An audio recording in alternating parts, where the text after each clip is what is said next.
मित्रांनो नमस्कार.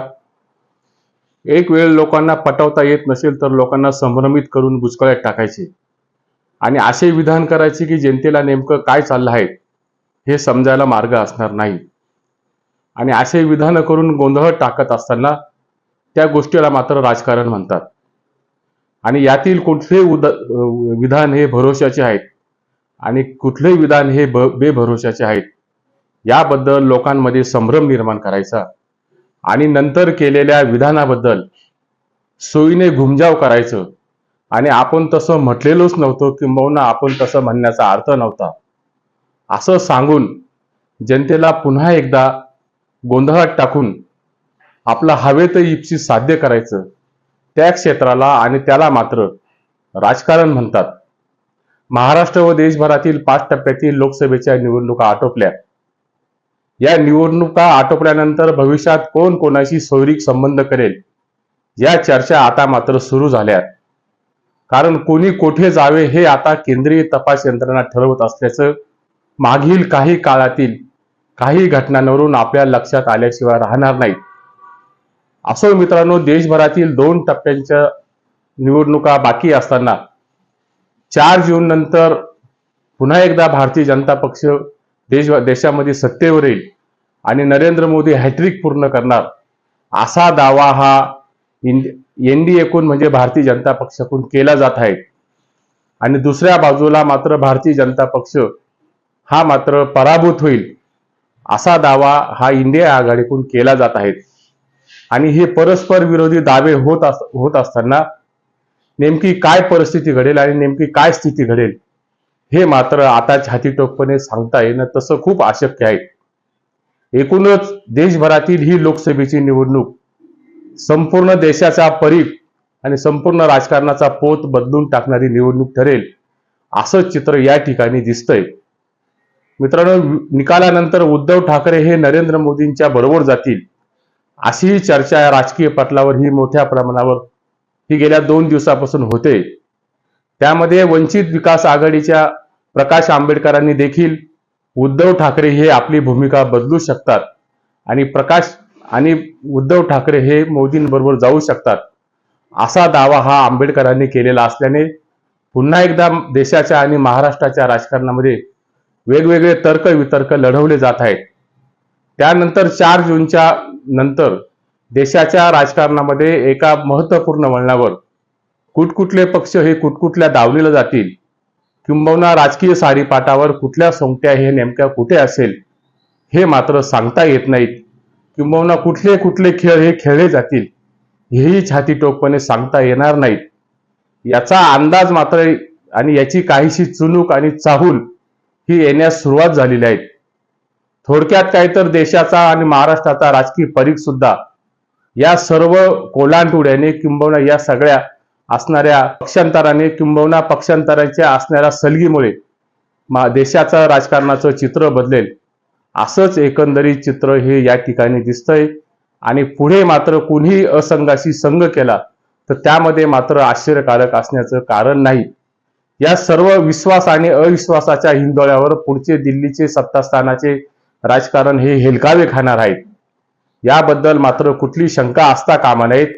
ही सर्व परिस्थिती निर्माण होत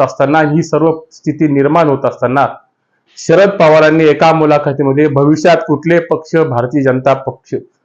पक्ष भारतीय जनता पक्षाबरोबर जातील हे मात्र मी सांगू शकत नाहीत, परंतु उद्धव ठाकरे हे भाजप बरोबर आणि मोदींसमोर जाऊ शकत नाहीत असं विधान करून शरद पवार यांनी पुन्हा एकदा राजकीय उलथापालथीचे एक प्रकारे संकेत दिले. शरद पवार हे राजकारणातील कसलेले मल्ल असल्याने ते जे बोलतात नेमके त्या विरुद्ध कृती करतात असा सार्वत्रिक समज हा जनतेमध्ये असल्यामुळे शरद पवारांच्या विधानातून वेगवेगळा अर्थ या ठिकाणी निघू शकतो.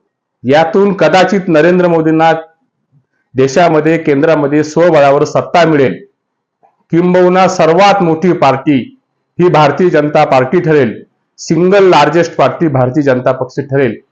आणि जर भारतीय जनता पक्षाला 272च्या जादुई आकड्यापर्यंत जर पोहोचता येणार नसेल तर नरेंद्र मोदी आणि भारतीय जनता पक्ष हे देशभरातील प्रादेशिक पक्षांना ऑफर देऊन त्या जोरावर मोदी सरकार स्थापन करतील असाच कयास हा शरद पवारांच्या विधानातून निघू शकतो. कारण 2019ला मोदी सरकार जेव्हा सत्तेवर येणार नाहीत असं सर्व एक्झिट पोल आणि राजकीय विश्लेषकांचं मत असताना 2014 पेक्षा 2019 मध्ये अधिक जागा ह्या भारतीय जनता पक्षाने मिळवल्या होत्या आणि नरेंद्र मोदी दुसऱ्यांदा पंतप्रधान झालेले होते.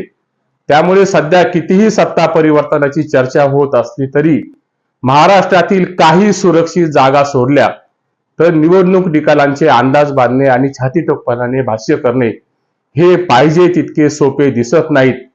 कारण कुठलाही चेहरा नसलेला सायलेंट व्होटर हा मोठ्या शहरामध्ये आणि महानगरामध्ये आहेत आणि तो सायलेंट व्होटर मात्र कुठेही समाज माध्यमावर आणि कुठल्याही सार्वजनिक ठिकाणी तो व्यक्त होताना दिसला नाही. तो सायलेंट व्होटर फक्त मतदान करून तो व्यक्त झालेला आहे. त्या तुलनेने ग्रामीण भागातील शेतकरी असेल, शेतमजूर असेल आणि सामान्य मतदार असेल त्याचा मात्र कल हा मतदानातून दिसून आलेला आहे. किंबहुना तो सार्वजनिक ठिकाणी देखील त्यांनी आपलं मत या ठिकाणी नोंदवलेलं आहे. मी माझ्या कालच्या एपिसोडमध्ये म्हटले होते की नाशिक आणि दिंडोरी मतदारसंघात शहरी भागाच्या तुलनेत ग्रामीण भागात मतदानाची टक्केवारी ही जास्त झालेली दिसली आणि तेथील मतदारांचा कल हा सरकार पक्षाच्या विरोधात उघड होता. सरकार पक्षाच्या विरोधात असलेला असंतोष हा त्यांनी स्पष्टपणाने बोलून दाखवलेला होता. त्यामुळे महाराष्ट्रातील इतर शहरामध्ये आणि महानगरामध्ये असलेला जो सायलेंट व्होटर आहे तो सायलेंट व्होटर नेमकी आपली मत हे कुठल्या पारड्यात टाकेल किंबहुना तो सायलेंट व्होटर ही नरेंद्र मोदींची ताकद आणि जमेची बाजू असल्याचं एकूणच चित्र हे दिसत आहे. थोडक्यात निवडणुकीच्या रणधुमाळीत राजकीय घटनांची क्रोनॉलॉजी आणि मतदारांची सेफॉलॉजी म्हणजे मानसशास्त्र या दोन्ही गोष्टी अतिशय महत्वाच्या असतात. संपूर्ण देश निवडणुकांच्या रंगात न्हाऊन निघाला असताना एका बाजूला नरेंद्र मोदींचा मॅचो चेहरा असलेला एनडीए आणि दुसऱ्या बाजूला चेहरा नसलेली इंडिया आघाडी या संपूर्ण राजकीय द्वंद्वामध्ये, या संपूर्ण राजकीय युद्धामध्ये 4 जूनला मात्र कोण बाजी मारतं हे पाहणे कमालीचं औत्सुक्याचं ठरेल.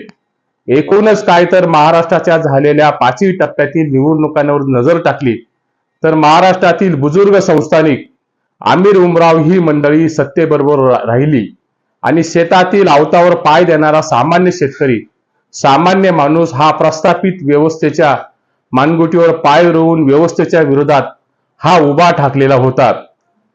हा उभा ठाकत असताना शेती आणि शेतकरी उद्ध्वस्त करणाऱ्या व्यवस्थेच्या विरोधात मात्र त्यांनी निकराची झुंज ही परवाच्या आणि मागच्या 4 टप्प्यातील लोकसभेच्या निवडणुकीमध्ये ही पूर्णपणे दिलेली होती. आणि यातून मात्र नरेंद्र मोदीची जी घोषणा होती 400 पारची घोषणा, ही 400 पारची घोषणा जी बोट आहे ती बोट मात्र पैलतीरी जाते किंवा नाही हे मात्र आता समजायला हरकत नाही. किंबहुना ते समजण्यासाठी सुद्धा काही काळ हे आपल्याला थांबावं लागेल, प्रतीक्षा करावं लागेल. परंतु नरेंद्र मोदींची घोषणा ही मात्र पैलतीरी जाते किंवा नाही हे येणाऱ्या काळातच समजेल. तोपर्यंत आपण वाट बघूया. तुर्तास येथेच थांबतो. व्हिडिओ आवडला असेल तर व्हिडिओला लाईक करा, सबस्क्राईब करायला मात्र विसरू नका. नमस्कार.